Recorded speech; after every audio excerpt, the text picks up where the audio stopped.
കേരളത്തിൽ ഇടതുപക്ഷ ജനാധിപത്യ മുന്നണിക്ക് അനുകൂലമായി വോട്ട് ചെയ്ത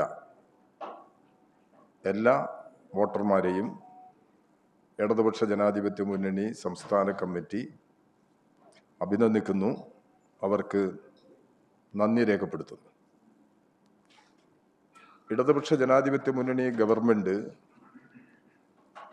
കഴിഞ്ഞ 9 വർഷക്കാലങ്ങളിൽ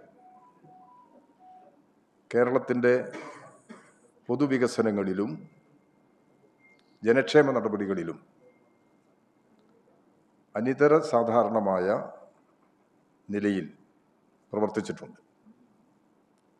ജനങ്ങളുടെ പ്രശ്നങ്ങൾക്ക് പരിഹാരം കാണാനും ജനങ്ങളുടെ ഭാവിയെ മുൻനിർത്തിക്കൊണ്ടുള്ള നിലപാടുകൾ സ്വീകരിക്കാനാണ് ഗവൺമെൻറ് ശ്രമിച്ചിട്ടുള്ളത്. എന്നാൽ ഈ തെരഞ്ഞെടുപ്പിൽ ജനവിധി ഉണ്ടായപ്പോൾ ഇടതുപക്ഷ ജനാധിപത്യ മുന്നണി പ്രതീക്ഷിച്ച നിലയിൽ വിജയം കൈവരിക്കാൻ കഴിഞ്ഞില്ല. ജനങ്ങളിലുണ്ടായിട്ടുള്ള ഈ പ്രതികരണം ഇടതുപക്ഷ ജനാധിപത്യ മുന്നണി വളരെ വിശദമായി പരിശോധിക്കാനും തെരഞ്ഞെടുപ്പിൻ്റെ ഫലം ആഴത്തിലുള്ള പരിശോധനയ്ക്ക് വിധേയമാക്കി. ഞങ്ങൾ ഇടതുപക്ഷ ജനാധിപത്യ മുന്നണി എന്തെങ്കിലും തിരുത്തലുകൾ വരുത്തേണ്ടതുണ്ടെങ്കിൽ അത്തരം കാര്യങ്ങളിൽ തിരുത്തൽ വരുത്തി മുന്നോട്ട് പോവുക എന്ന നിലപാടാണ് ഇടതുപക്ഷ ജനാധിപത്യ മുന്നണി പൊതുവെ സ്വീകരിക്കുന്നത്. എന്ന് പറഞ്ഞാൽ ജനവിധി മാനിച്ച് ഭാവി പ്രവർത്തനങ്ങൾക്ക് രൂപം നൽകി മുമ്പോട്ട് പോകും എന്നതാണ് ഇടതുപക്ഷ ജനാധിപത്യ മുന്നണിയുടെ പൊതുനിലപാട്.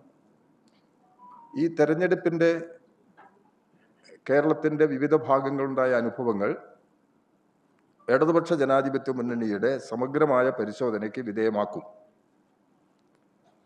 തെരഞ്ഞെടുപ്പിൻ്റെ റിവ്യൂ എല്ലാ രാഷ്ട്രീയ പാർട്ടികളും ആ അർത്ഥത്തിലാണ് നടത്തുക.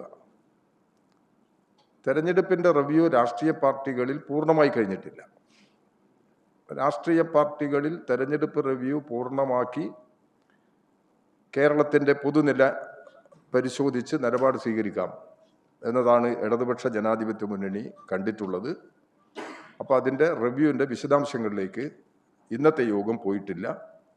അത് പാർട്ടികളിലെ ചർച്ചയ്ക്ക് ശേഷം ജനുവരി ആദ്യത്തെ ആഴ്ച ഇടതുപക്ഷ ജനാധിപത്യ മുന്നണിയുടെ സംസ്ഥാന സമിതി യോഗം ചേരുന്നുണ്ട്. ആ യോഗത്തിൽ വിശദമായ പരിശോധനയ്ക്ക് വിധേയമാക്കാം എന്നുള്ളതാണ് ഞങ്ങൾ കണ്ടിട്ടുള്ളത്. ഈ ജനവിധി മാനിച്ച് പ്രവർത്തിക്കും എന്ന് പറയുമ്പോൾ ഒരു തരത്തിലുമുള്ള അവസരവാദപരമായ നിലപാടും ഇടതുപക്ഷ ജനാധിപത്യ മുന്നണി കേരളത്തിൽ സ്വീകരിക്കില്ല. അത് ഈ തിരഞ്ഞെടുക്കപ്പെട്ട സ്ഥാപനങ്ങളിലെ ഭാരവാഹികളെ നിശ്ചയിക്കുന്നതിലും അവിടെ രൂപപ്പെട്ടു വരുന്ന സ്ഥിതിഗതികളിലും ഇടതുപക്ഷ ജനാധിപത്യ മുന്നണിയുടെ ജനവിധി മാനിച്ചുകൊണ്ടുള്ള നിലപാട് മാത്രമേ LDF സ്വീകരിക്കുള്ളൂ. അല്ലാത്ത അവസരവാദപരമായ ഒരു നിലപാടും ഇടതുപക്ഷ ജനാധിപത്യ മുന്നണി സ്വീകരിക്കേണ്ടതില്ല എന്നുള്ളതും ഞങ്ങൾ കണ്ടിട്ടുണ്ട്.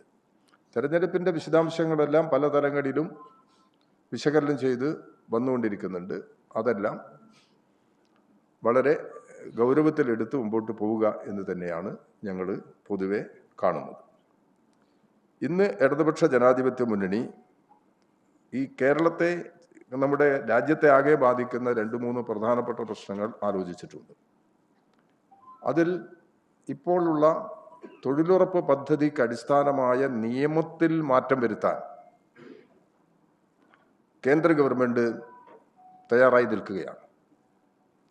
പാർലമെൻറ്റിൽ ബിൽ അവതരിപ്പിച്ച് നിലവിലുള്ള നിയമം റദ്ദ് ചെയ്ത് ഒരു പുതിയ നിയമം നടപ്പിലാക്കുന്നതിന് വേണ്ടിയുള്ള നിലപാടാണ് സ്വീകരിക്കുന്നത്. ആ നിയമം വന്നു കഴിഞ്ഞാൽ തൊഴിലുറപ്പ് പദ്ധതിയിൽ ഇന്ന് രാജ്യത്താകമാനം ചെലവഴിക്കുന്ന തുക പൂർണ്ണമായും കേന്ദ്ര ഗവൺമെൻറ്റാണ്. ആ പദ്ധതിയുടെ തന്നെ ഒരു കൺസെപ്റ്റ് അതാണ്. ദാരിദ്ര്യ ലഘൂകരണമാണ്.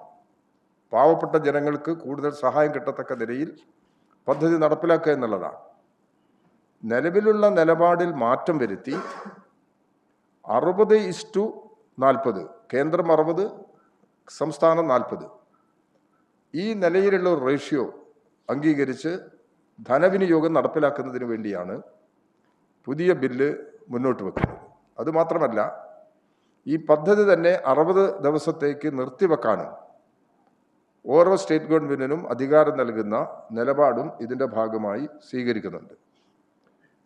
ഇതിൻ്റെ നിയമത്തിൻ്റെ പേര് തന്നെ മാറ്റുമ്പോൾ മഹാത്മാഗാന്ധി എന്നുള്ള പേര് ഉപേക്ഷിക്കുകയാണ്. ഇപ്പോൾ മഹാത്മാഗാന്ധി ഗ്രാമീണ തൊഴിലുറപ്പ് പദ്ധതിയാണ് പൊതുവെ രാജ്യത്ത് നടപ്പിലാക്കി വരുന്നത്. അപ്പോൾ ഗാന്ധിജിയുടെ പേര് പോലും ഉപേക്ഷിക്കുന്ന നിലപാടാണ് അവർ സ്വീകരിക്കുന്നത്. അപ്പോൾ അത് BJP സ്വീകരിക്കുന്ന ഒരു രാഷ്ട്രീയ നിലപാടിൻ്റെ ഭാഗമാണത്.